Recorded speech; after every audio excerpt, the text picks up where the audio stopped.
Was Dhanteras, the first day of Diwali, the day when Indians across the country go out and buy gold. And I was walking through Mumbai's iconic jewelry market, but not as a shopper, as a guide. Beside me was James Quinn, the president of Tiffany Co.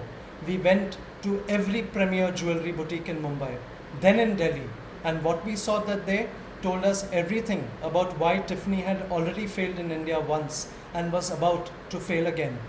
Because here's the thing, Indians don't buy jewelry the way Americans buy jewelry. They don't buy into a brand. They buy gold. They buy an investment.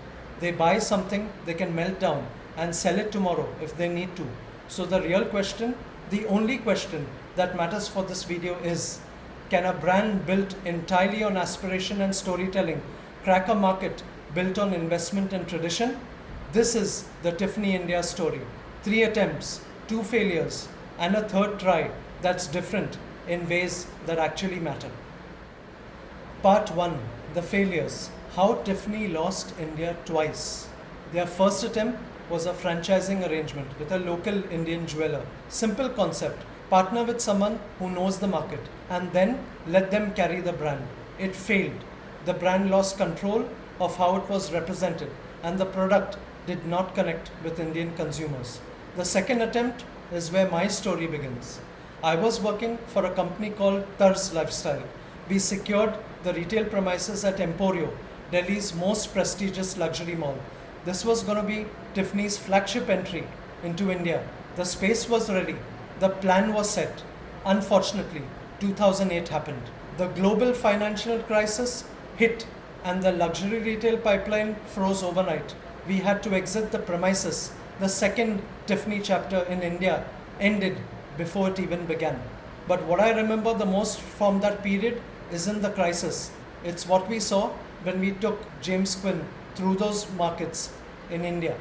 The shops were packed, families everywhere, but they weren't shopping for logos or heritage stories. They were weighing gold, checking purity certificates, calculating resale value. We conducted a study during that period, and the finding was stark. Indians invest in jewelry only for the physical gold itself, not for the brand. That insight explains both failures perfectly. Tiffany wasn't selling what India was buying. Part 2. The market reality. Why this is the hardest market on earth for Tiffany. Let me give you the numbers so you understand the scale of the challenge. The Indian jewelry market is worth $90 billion. It's the second largest in the world. But look at what's inside that number. Gold dominates roughly 80 to 85% of the market. And in 2024, India overtook China to become the world's largest consumer of jewelry. 563 tons bought in a single year. This isn't a preference, it's cultural infrastructure. Gold is bought at weddings, at festivals, at Diwali and Dhanteras and Akshaya Tritiya. It's even given as dowry. It's held as family savings. The Reserve Bank of India itself increased its own gold reserves from 16 tons in 2023 to over 72 tons in 2024. Institutional India trusts gold in the same way retail India does. Now here's where Tiffany sits in this landscape. Tiffany doesn't sell gold-heavy investment jewelry. Their signature pieces are silver, platinum and diamond. The Tiffany setting, the return to Tiffany, the T collection. Their price points in India start at around 15,000 and go well into the lakhs. For that money, the Indian consumer can buy a gold necklace that holds its value, can be resold and carries cultural significance at a family function. Why would they buy a silver bracelet in a blue box instead? That is a fundamental challenge, and it's one that the 2 previous Tiffany attempts couldn't solve. Part 3. The third attempt. What's actually different this time? In 2019, Tiffany's announced a joint venture with Reliance Brands Limited. Delhi store opened in 2020. Mumbai store at Jio World Plaza opened in May 2024. Star-studded lounge, Ranveer Singh in the front row, the full Tiffany blue treatment. 3 things make this attempt structurally different from the previous 2. First, the partner. Reliance Brands is not a local franchise. they are India's most powerful luxury retail operator with Bottega Veneta, Jimmy Choo, Emporio Armani, and over 470 stores in their portfolio. They understand Indian luxury consumers, Indian mall dynamics, and how to build brand equity over time. This isn't a licensing deal, it's a joint venture with real skin in the game. Second, the consumer has changed. Here's the data point that changes everything. 50% of India's jewelry buyers today are under 35 years old. 75% of purchases are driven by millennials and Gen Z. And this cohort shops differently. They've traveled internationally. They've seen Tiffany windows in New York and London. They're buying diamond jewelry not just for weddings, but as everyday self expression. The branded jewelry segment is growing rapidly precisely because the younger consumers are paying for confidence, certification, and the story, not just the weight of gold. Third, the positioning is smarter. Tiffany's own CEO, Alessandro, said it clearly.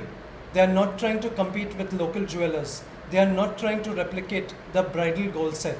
They are targeting India's globally aware luxury consumer who wants an international brand stamp on a diamond or a ring.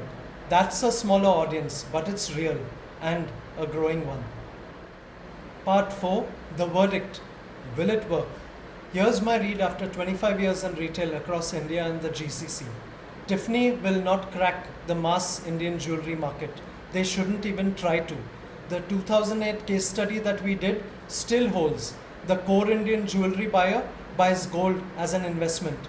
Their behavior is not changing. But the luxury tier, that top slice of India's 90 billion market, that's a different story. India's luxury mall footprint is expanding fast. Jio World Plaza, DLF Emporio, Palladium. These are environments where international brand aspiration is very real. The Indian consumer who shops in these malls is not weighing gold. They are buying status, story, and international validation. Tiffany's playbook in China worked, and India's diamond consumption trajectory is now moving in the same direction as China's did. India's middle class views diamonds as symbols of achievement, not just decoration. The Reliance partnership gives them the one thing the two previous attempts lacked: staying power.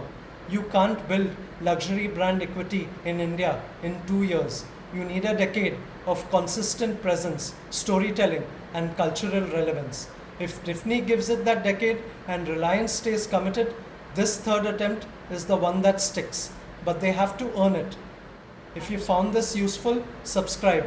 I analyze Indian and global retail brands every week on this channel. And drop a comment. Do you think Tiffany can win the Indian consumer? I want to know what you think.